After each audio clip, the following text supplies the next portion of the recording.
ओम कर्तृ summer Shri परमात्मने नमः।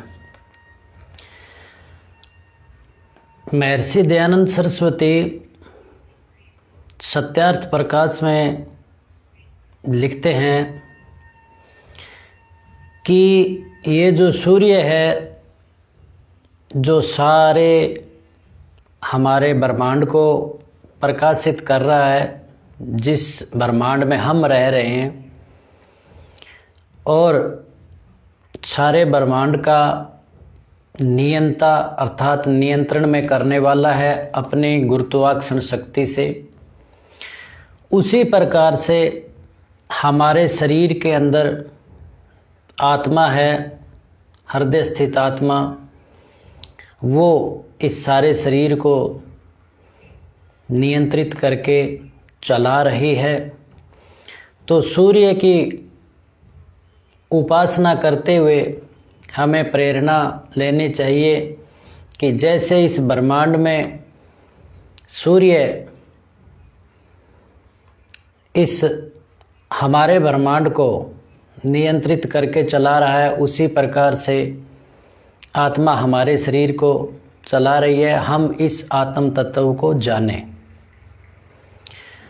आगे लिखते हैं कि जो चंद्र है, चंद्र को आनंद स्वरूप, सबको आनंद देने वाला माना गया है। तो परमात्मा है जो आनंद स्वरूप है, सबको आनंद देने वाला है।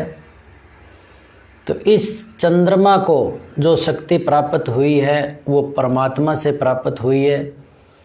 तो हमें ये सभी शक्तियाँ परमात्मा से प्राप्त करने की प्रार्थना करनी चाहिए। अर्थात ये गुण परमात्मा में भी है, तो चंद्र नाम परमात्मा का भी है। हमें चंद्र की उपासना करते समय ईश्वर का स्मरण करना चाहिए। इसके बाद मंगल। अब जीवों के जो मंगल का कारण है वो परमात्मा है। परमात्मा मंगल स्वरूप है। तो मंगल की उपासना करते समय हमारी धरती, हमारा ध्यान परमात्मा में होना चाहिए, क्योंकि सभी का मंगल कारण होने के कारण मंगल नाम परमात्मा का है, ईश्वर का है।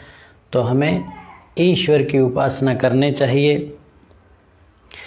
और जब हम बुद्ध के बारे में जानते हैं तो बुद्ध का अर्थ है बोध, यानी जो समय बोध स्वरूप है, सब जीवों के बोध का कारण है, इसलिए उस परमेश्वर का नाम बुद्ध है।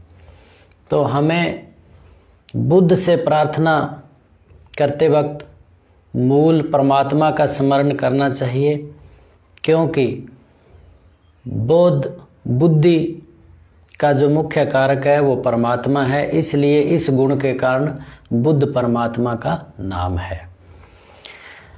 और बृहस्पति,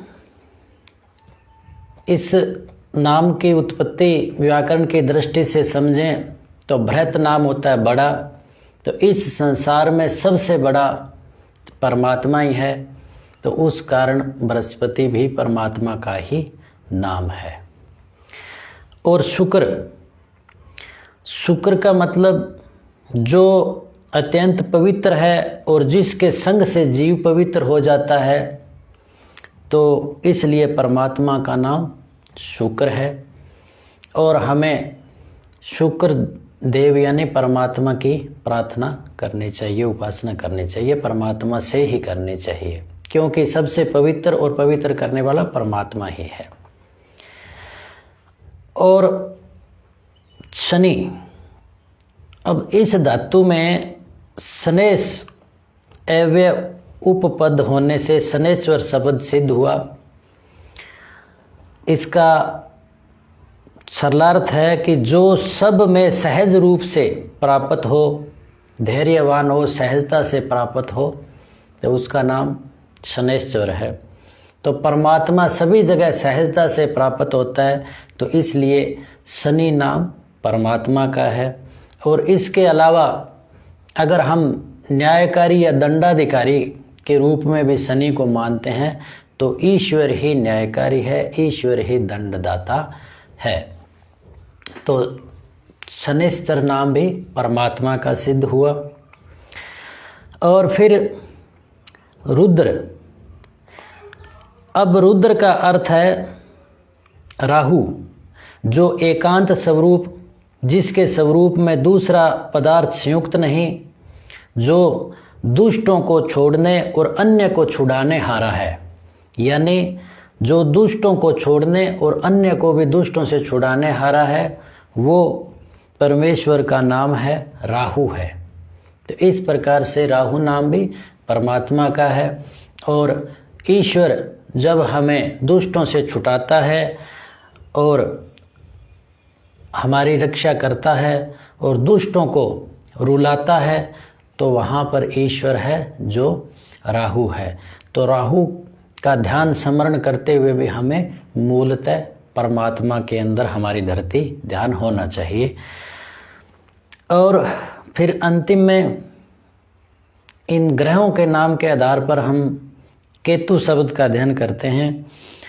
तो केतु का अर्थ है कि जो सब जगत का निवास स्थान, सब रोगों से रहित और मुमुक्षुओं को, यानी जो मुक्ति चाहते हैं, मुक्ति के समय सब रोगों से छुड़ाने हारा है, वो परमात्मा है। इसलिए ईश्वर का नाम केतु भी है।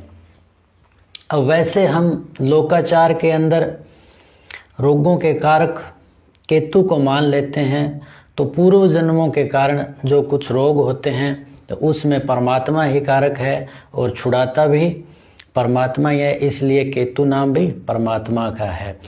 इस हिसाब से अगर हम वेदों के हिसाब से इन ग्रहों के नाम को जाने, नामाकरण और उनके अर्थ, उनके प्रभाव को जाने, तो मूलतः पाते हैं कि सब कुछ परमात्मा ही है और ये सब नाम ईश्वर के ही हैं। जब हम महर्षि दयानंद सरस्वती के बताए हुए इस स्वरूप को मानेंगे, तो हम मूलतः एको ब्रह्म द्वितीय नास्ति, यानी सब जगह परमात्मा को ही मानेंगे, परमात्मा की उपासना करेंगे और अंतिम में हमें परमात्मा ही प्राप्त होगा, यानी मुक्ति ही मिलेगी। और इसके अलावा अगर हम भटक जाते हैं, वेद मार्ग से भटक जाते हैं, व्याकरण से भटक जाते हैं, तो हम किसी व्यक्ति विशेष, अब मान लो किसी का नाम मंगल देव है, तो उसकी पूजा करेंगे, उसकी उपासना करेंगे, तो हमें क्या मिलेगा? परमात्मा तो सबका मंगल कारक है, मंगल कर देगा। अब व्यक्ति क्या, किसका कितना का मंगल कर पाएगा? यानी व्यक्ति के अंदर वो पावर नहीं है जो परमात्मा में है। अब किसी का नाम बुद्धराम है, अब बोधगम्य और बुद्धि देने वाला परमात्मा है। अगर हम वेद मार्ग से भटकर के किसी अन्य बुद्ध को पूजेंगे, मानेंगे, स्मरण करेंगे, तो हमें कितना का बुद्धि बोध होगा, ये आप सभी जानते हैं। इस प्रकार से इन सभी को मूल हमारे वेदों में अध्ययन करने से पता चलता है कि ये सभी नाम परमात्मा के हैं और ये सभी गुण धर्म परमात्मा के हैं और अंतिम में परमात्मा ही है। तो एक ईश्वर का इस तरह से ध्यान करेंगे तो हम एक परमात्मा को प्राप्त होंगे। इस मार्ग से भटक करके हम किसी व्यक्ति या किसी अन्य का मान लें, मंगल करने वाला कोई और ही मान लें, तो कोई जड़ वस्तु है वो क्या हमारा मंगल करेगी? मंगल तो परमात्मा ही करेगा। तो हम भटक जाएंगे, तो हमारा लाभ ना होगा और हानि हो जाएगी। इसलिए हमें इस वैदिक मार्ग पर चलना चाहिए। और ये जो सभी ग्रहों के नाम हैं वो इस प्रकार से हैं, इनके अर्थ ये हैं, इनका मूल तत्व है जो परमात्मा है। इस दृष्टि से हमें ईश्वर के शरणागति में होना चाहिए, तभी ईश्वर की प्राप्ति होगी। अगर इस प्रकार से नहीं होंगे तो हम पाखंड में चले जाएंगे। इसलिए स्वयं भी ईश्वर को जानो, दूसरे को भी जनाओ। ओम कर्तरो स्मर।